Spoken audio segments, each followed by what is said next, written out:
Nós vivemos num país repleto de preconceitos. Nosso convidado de hoje considera que, para acabar com esses preconceitos, necessita de educação e a arte, né, que tem um poder de transformação. Del Garcês, obrigado por estar aqui. E queria que você falasse sobre isso. É exatamente isso que você falou, Carlos.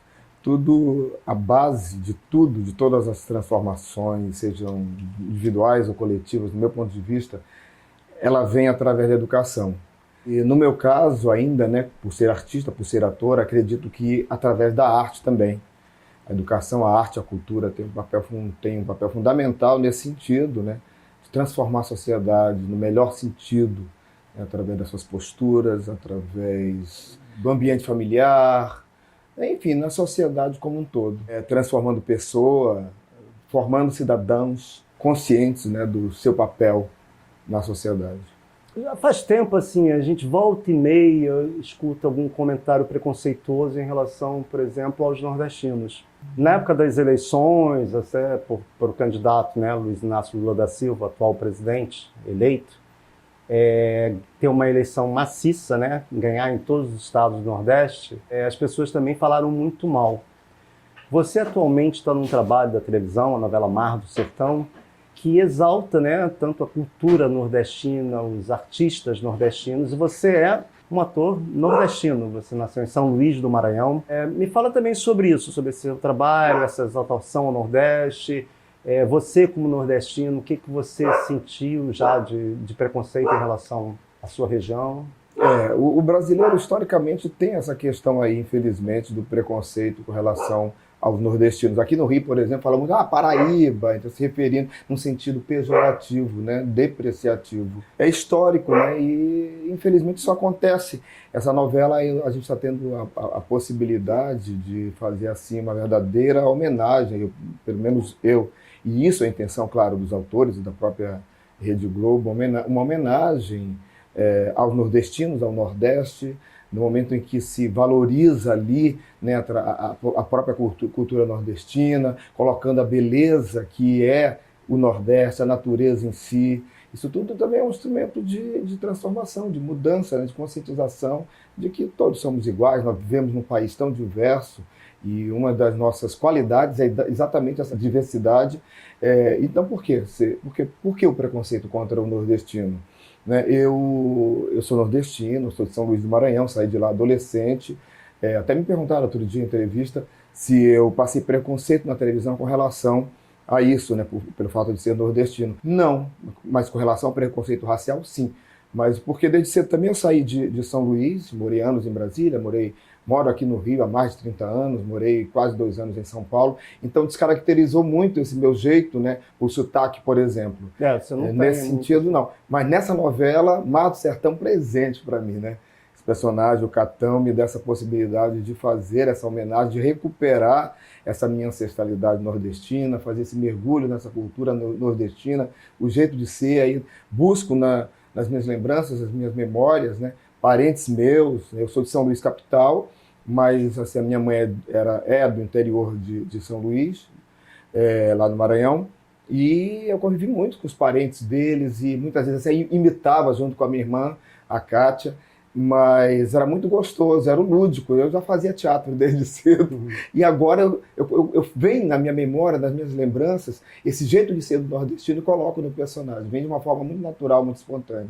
Você faz uma parceria, você é o Catão na novela, Isso. Você faz uma parceria, ele é o funcionário do Coronel Tertúlio, que é o José de Abreu, que foi nosso primeiro entrevistado aqui do canal. Queria que você falasse dessa parceria, desse encontro com o Zé de Abreu. O Zé de Abreu é um artista no melhor sentido, né, da sua essência, né, um super parceiro de cena. E o que falar de Zé de Abreu? A vida inteira eu o vi, né, até quando adolescente, vi na televisão, e é assim para mim um prazer, um privilégio estar contracenando com ele. A gente tem uma troca, uma química, aliás, todo o elenco, e quem lidera de fato isso tudo é o Zé de Abreu. Ele é o mais entusiasmado de todos nós.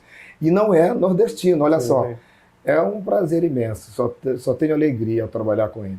Nessa questão assim de preconceitos, você há 7 anos, você está no teatro com um espetáculo sobre o Luiz Gama, né, considerado patrono da abolição da escravatura. É texto seu, né?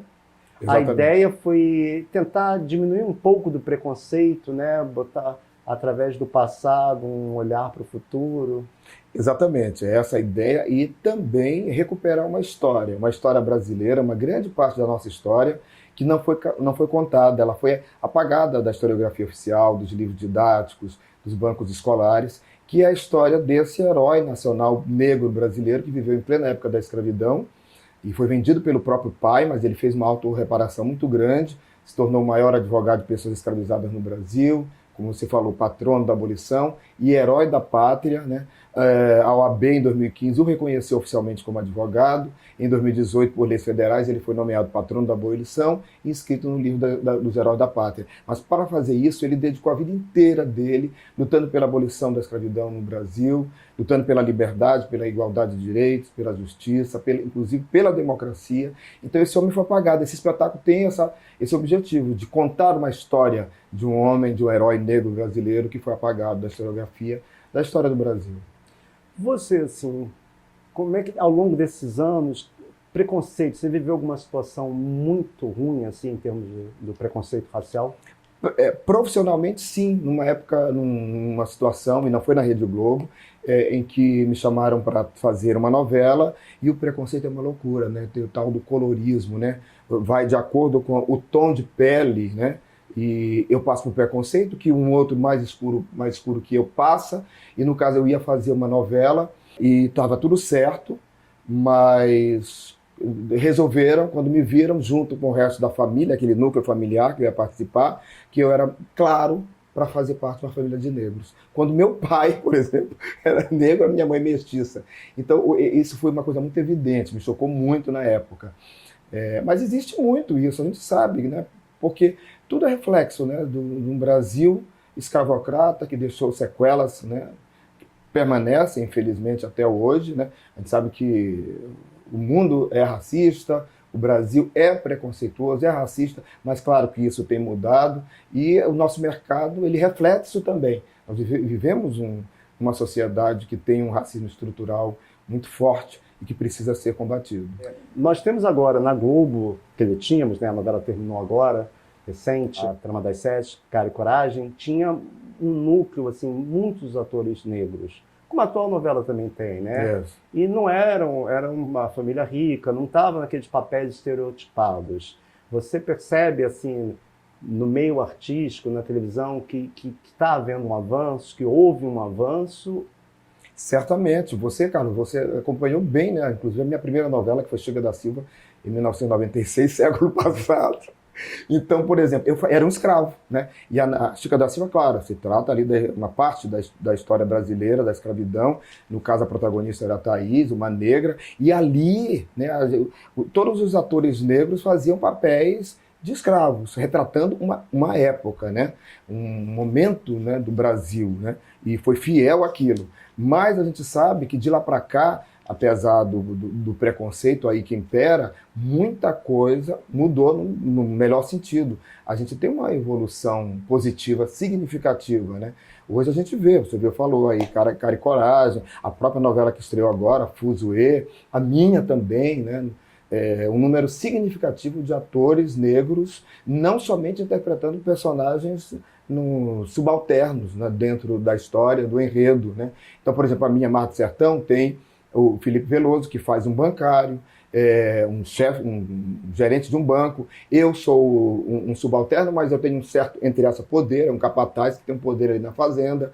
A Ju Colombo, que é a dona, a proprietária de uma pousada, de um hotel, e tem o Cabo Venâncio, enfim, tem personagens diversificados dentro da camada social, interpretados por negros, não somente os subalternos, entendeu? Então há uma evolução muito grande nesse sentido, e não tem como mais voltar atrás. O mundo tem mudado, vai melhorar, a reparação à escravidão negra e tudo que ela significa, ela precisa urgentemente ser feita, né, ser recuperada mesmo.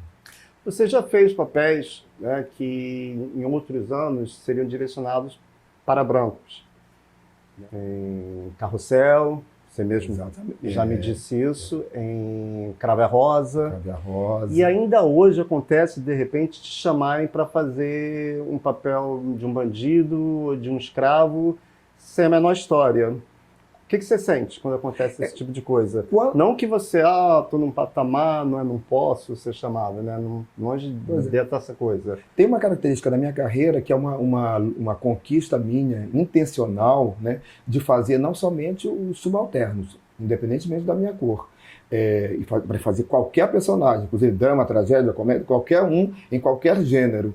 Eu tenho essa satisfação de realizar isso, de imprimir não somente o escravizado, o subalterno e tal. Se o personagem, ainda que seja um bandido, for interessante, que tenha uma importância na história, eu vou achar ótimo, entendeu?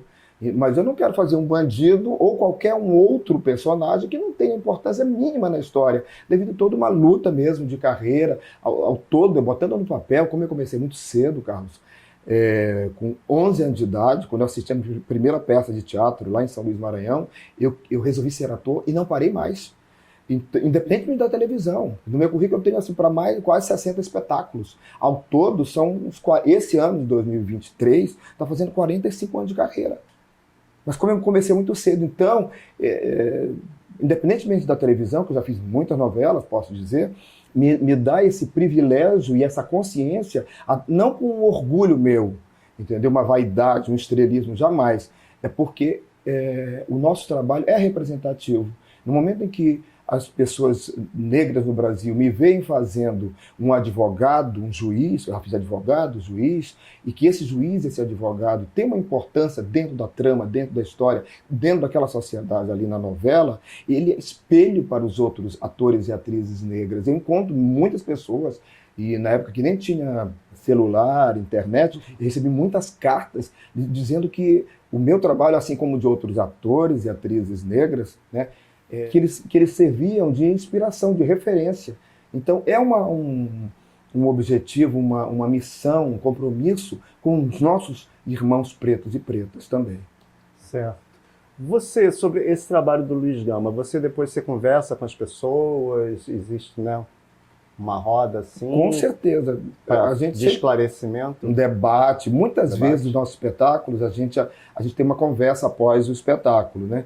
Mas quando não acontece isso, né, dentro daquele, digamos ali, daquela programação, o público sempre fica muito ávido, né, para conhecer, saber mais dessa história, porque é uma história que nunca foi contada realmente. Se não for contada nos livros, não foi contado através do teatro, e dessa vez, de 7 anos para cá, a gente tem contado. Então as pessoas ficam muito impactadas, querendo conhecer mais esse personagem, querendo conhecer mais essa história que foi invisibilizada, apagada, entendeu? Você falou de 45 anos de teatro, você esse ano completa 30 anos de televisão. Olhando o passado, né, qual é o sentimento que vem, assim, da realização, do que você sonhava, do que você conquistou? É uma realização muito grande, porque a minha história, eu costumo dizer, é uma história de autorreparação.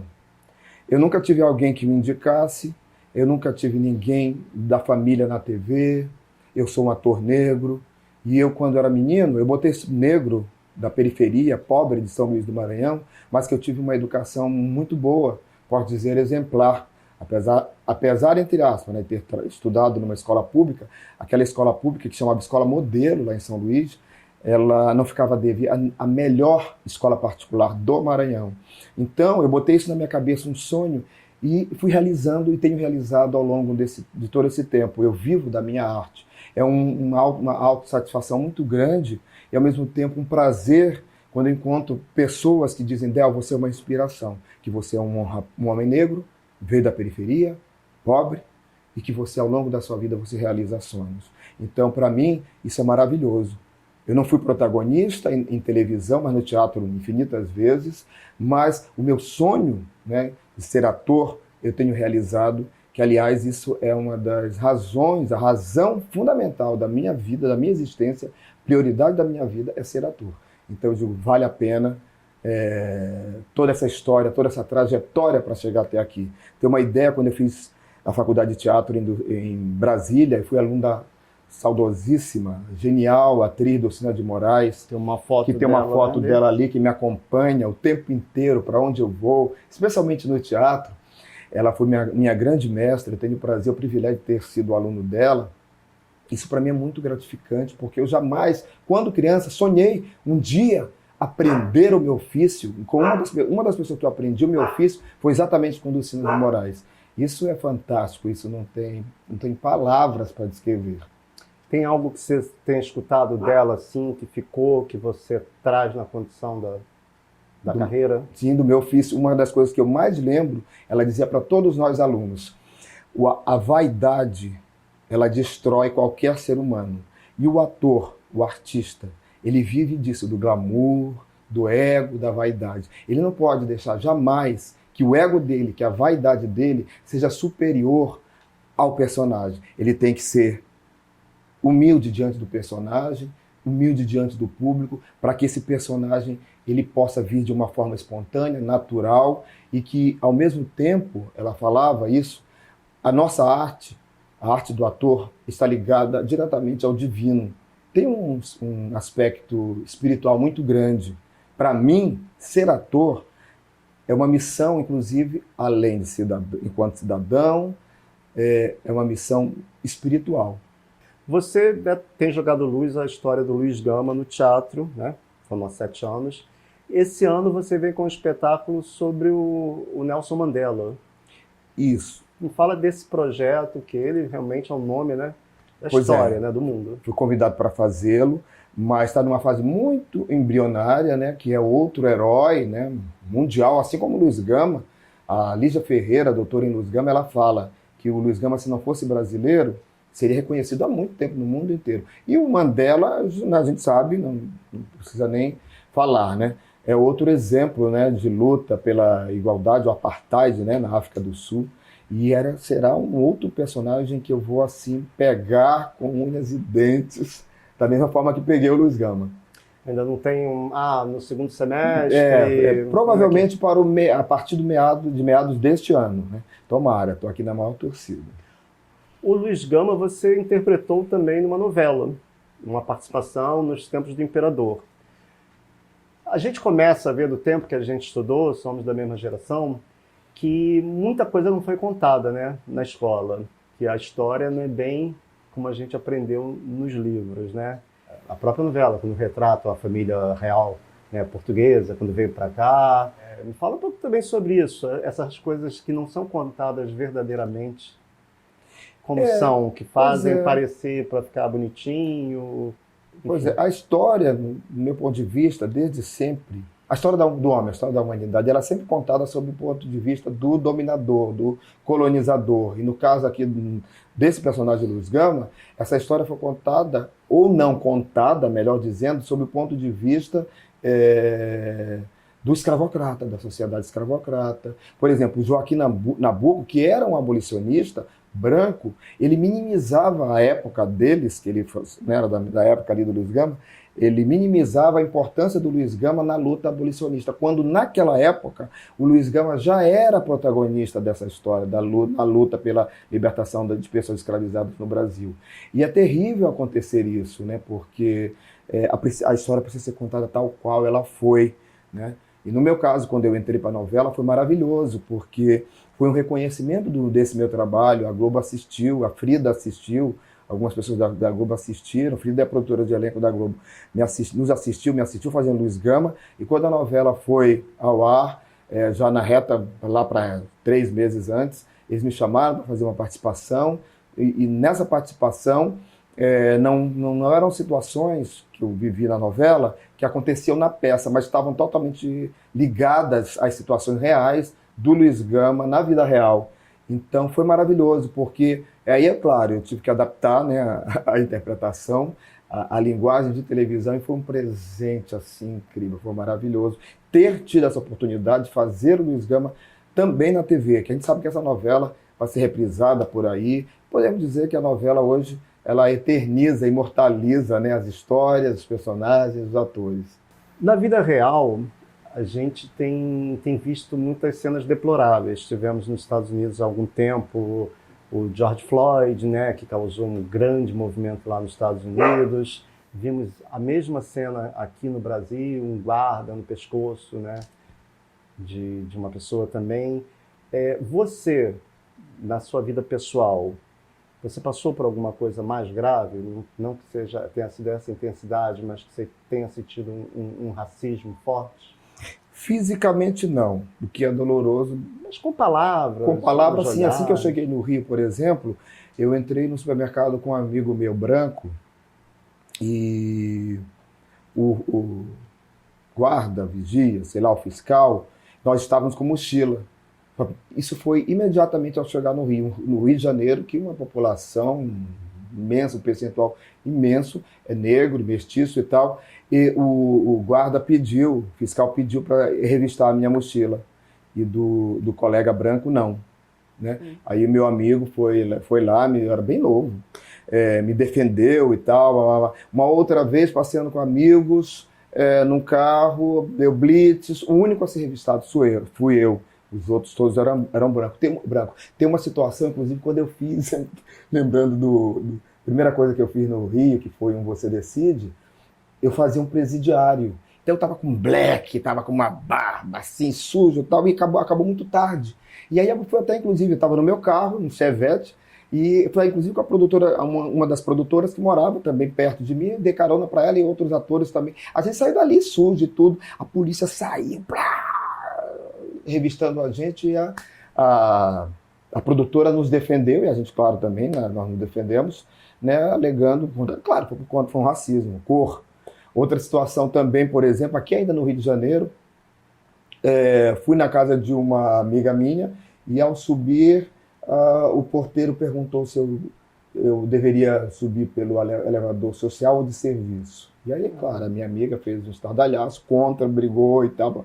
Tem várias situações nesse sentido. Fisicamente não, mas é doloroso da mesma forma, é terrível tudo isso. Né? É o que eu digo, a escravidão, ela deixou sequelas que estão aí, que a gente precisa combater, estar sempre atento a isso. Ainda hoje acontece alguma situação?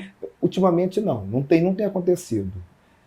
Às vezes até as pessoas ficam me olhando, é curioso. Por que essa pessoa está me olhando? Às vezes, né, o racismo ele acontece uma frequência tão grande que às vezes nem é, entendeu? Mas a gente que tem isso, aí não, vai lá, me cumprimenta, pelo meu trabalho, vai ter selfie, entendeu? É exatamente o contrário. Você morou um tempo em Brasília. Recentemente, a gente teve um problema sério lá na invasão das sedes dos três poderes. O que você sentiu, você tendo morado lá, independentemente de ter morado, né? Mas... Nossa, gente, é horrível, é deplorável. Eu senti vergonha, né? Para mim são pessoas doentes, porque pessoas que na sua normalidade não vão fazer isso, independentemente de postura política. Elas estão colocando em risco as suas próprias vidas, das outras pessoas também, depedrando o patrimônio. Brasília é um patrimônio, né, mundial, né, e aquilo tudo ali, aquele nosso acervo, é nosso, nós que vamos pagar tudo aquilo, entendeu? E em nome da pátria, em nome do amor, de Deus acima de tudo, que Deus é esse que eles estão defendendo numa ideologia totalmente errada, injusta, desumana, cruel. Como você falou, foram 4 anos negando a vida, negando a ciência, né?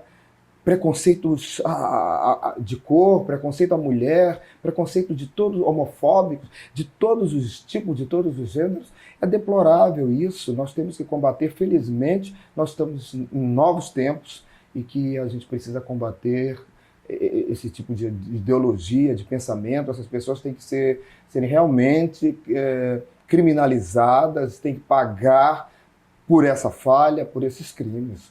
Vislumbra um bom futuro? Então, claro, próximos 4 anos. Claro, pelo menos nos próximos 4 anos a gente pior não ficará. A gente já respira um novo ar. A gente pode sorrir, valorização da nossa história, da arte, da cultura, a volta do Ministério da Cultura, criação do Ministério dos povos indígenas, né, valorização, colocando pessoas... Uma diversidade Uma ali, diversidade, né? Muito. Silvio Almeida no Ministério, como ministro dos Direitos Humanos, nosso ministro da Justiça, Flávio Dino, que é meu conterrâneo maranhense, mostrando o serviço. A gente precisa viver um mundo melhor, é isso que todos nós queremos, é isso que o brasileiro quer, igualdade de direitos, né? Nós somos um país tão diverso e a gente precisa acordar para isso, reconhecer a sua própria cara. E digamos, a usurpação da bandeira, né? Como se os brasileiros não amassem a sua bandeira, a sua pátria. Pois é, a bandeira brasileira é dos brasileiros, é do Brasil, esse país é nosso, e de uma forma igualitária, não tem isso. As pessoas são enlouquecidas. Para mim, é uma psicopatia coletiva, uma falta de conhecimento, por exemplo, do que seja comunismo. O Jesus Cristo, ele pregou exatamente a igualdade, a bondade, a fraternidade, a igualdade de direito para todas as pessoas. É isso que a gente quer. Que religião é essa? Que religião é essa? Né? Que prega o preconceito, que faz mal ao outro. Que religião é essa? E que fazem isso, inclusive, eles fazem isso com prazer. Isso é de uma crueldade absurda. É inadmissível. Um dos grandes trabalhos que você fez, assim, em termos de sucesso da novela, foi Carrossel. Seu personagem era um benfeitor. Ele ajudava lá na escola, né, que tinha a professora Helena, né? Isso. Você fala muito da educação, da necessidade da educação para um futuro melhor, que a educação é que vai conseguir melhorar. Você nunca pensou ter filhos, de repente, agora nessa idade, sei lá, adotar para passar o conhecimento, né, adquirido? Eu já pensei muito, mas aí eu tenho uma coisa na minha vida, eu sempre dei prioridade, como eu falei, ao meu trabalho. Então eu sempre deixei a minha vida, muitas vezes, a minha vida pessoal, conjugal, amorosa, sexual, inclusive, por conta da minha carreira. Te juro, é verdade. Tanto é que, como eu falei, eu não tive indicações, eu não tive parentes, eu não tive padrinhos.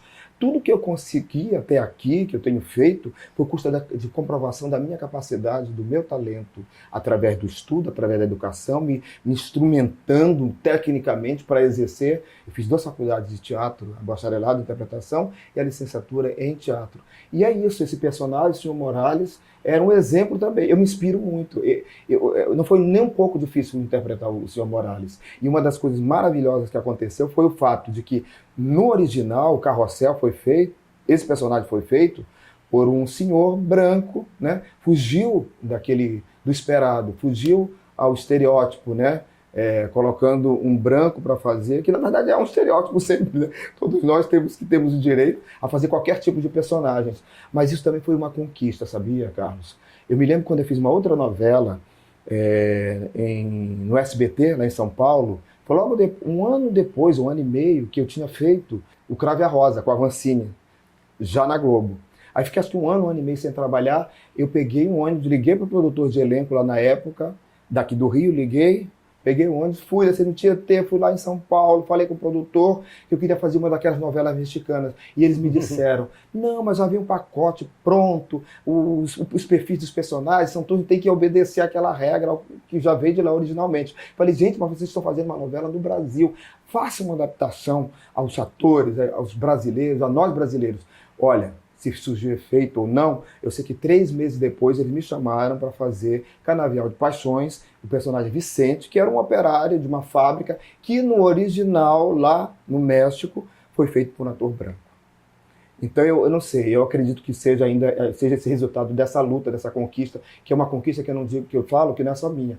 No momento que eu faço isso, é para abrir portas também, assim como abriram portas Milton Gonçalves, Ruth de Souza, Aléa Garcia aí ainda presente, própria Zezé Mota, Antônio Pitanga, enfim, Abdias do Nascimento, todos eles que abriram, que fizeram com que a gente tivesse hoje, né, na televisão, no mercado de trabalho, galgando, conquistando personagens que não sejam somente aqueles subalternos.